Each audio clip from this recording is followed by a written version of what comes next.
Hey guys, welcome back to Wings of Fire First Impressions, where I share my thoughts and experiences as a first time Wings of Fire reader. Here we are at last, the end of Arc 3. I was about to say the end of the whole series, but then of course, Tui has decided to start writing Arc 4. So it's not really the end yet. Without further ado, let's get started with today's talk about Book 15, The Flames of Hope.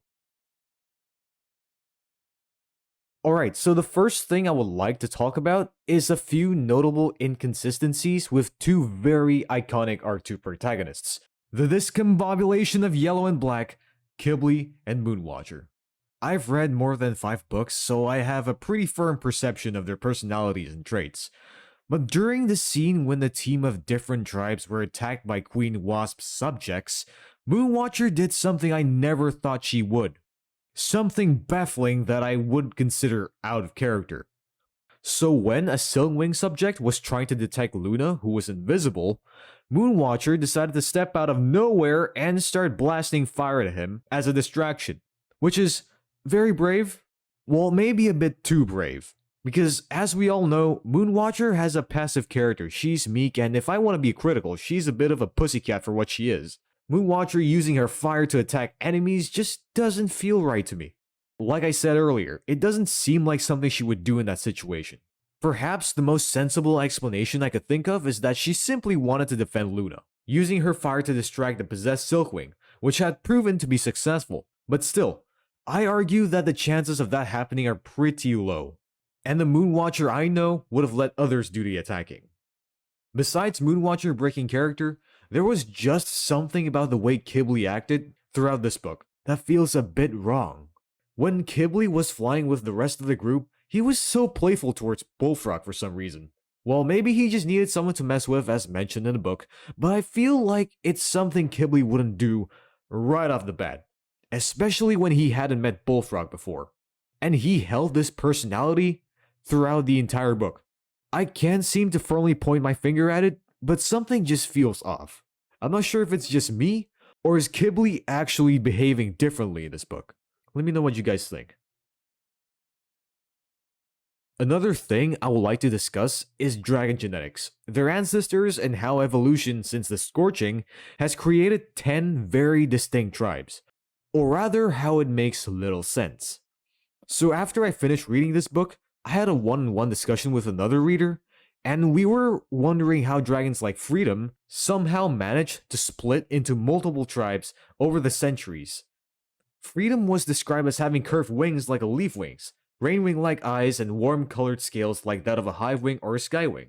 A nameless dragon involved in the Scorching was described as having orange scales with rusty copper-green underscales, and another had black scales speckled with red. From this, I could safely say that dragons during the Scorching are common ancestors of all 10 tribes.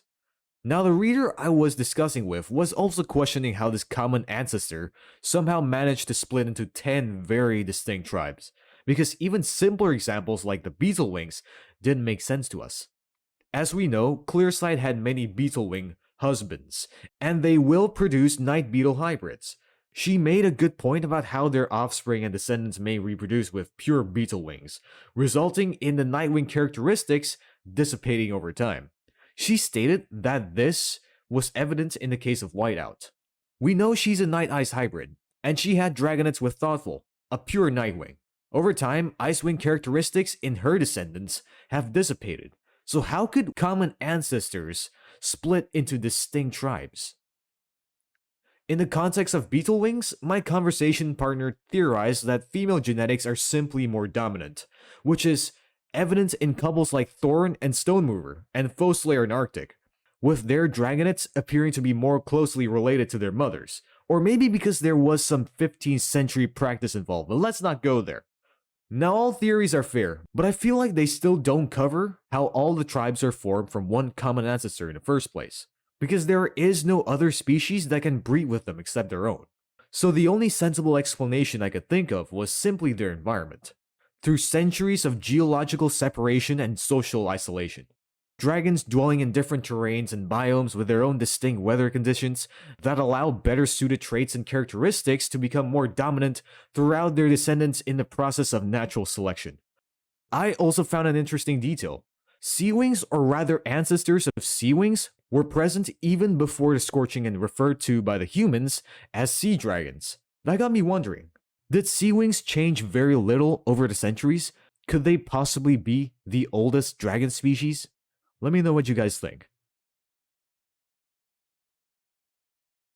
One last thing I would like to talk about is Freedom's fate and the ending.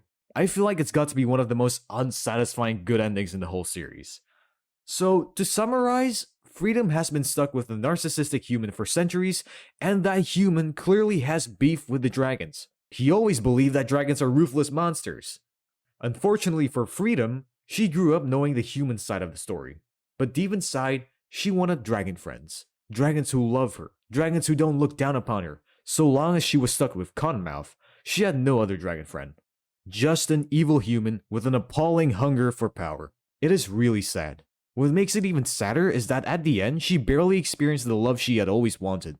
Only memories from other dragons and a Silkwing playmate.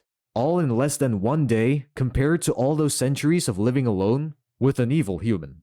I just feel like it would make more sense for Freedom to take a lot longer to change her mind about dragons. It kind of feels rushed, and I wish that there was some way for Freedom to survive or rather be resurrected.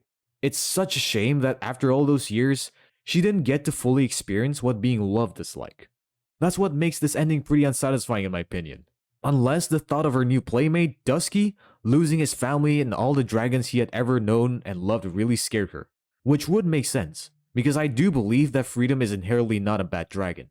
Definitely not selfish, since she gave her own life for Dusky and all the dragons in the world. Otherwise, as mentioned in the Lost Continent prophecy, none of the tribes will survive.